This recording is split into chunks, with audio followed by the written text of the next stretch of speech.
Birthday கேக்ஸ்ன்னு சொன்னாலே பார்த்தீங்கன்னு சொன்னால் நாங்கள் வந்து எங்களுக்கு ரொம்ப பிடிச்சவங்களுக்கு விதம் விதமாக வித்தியாசமான முறையில் கட் பண்ணணும்னு நினைப்போம். சரியா, வளமையாக பார்த்தீங்கன்னு சொன்னால் ஐசிங் கேக்ஸில் தான் வந்து நாங்கள் பெரும்பாலும் கேக் கட் பண்ணியிருப்போம், சாப்பிட்ருப்போம்.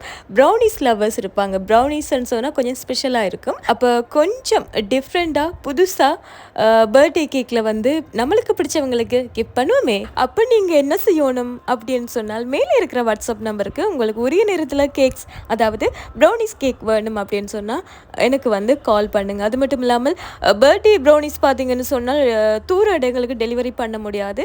யாழ்ப்பாணத்தில் அண்டி இருக்கிற பிரதேசங்கள் இருக்கிறவங்களுக்கு கொஞ்சம் எங்களுக்கு டெலிவரி பண்ணுறதுக்கு இலகுவாக இருக்கும். மற்றும்படி பார்த்தீங்கன்னு சொன்னால் அப்படி பர்த்டே டெக்கோ இல்லாமல் நார்மலாக பார்த்தீங்கன்னு சொன்னால் ப்ரௌனிஸ் கேக் தேவை அப்படின்னு சொன்னால் நீங்கள் வந்து நார்மலாகவும் என்னை வந்து தொடர்பு கொள்ளலாம். சரிதானே? சரி, ஓகே. பிறகு என்ன, உங்களுக்கு பிடிச்சவங்களுக்கு ப்ரௌனிஸ் கேக்கில் பர்த்டே கேக் கொடுத்து அவங்கள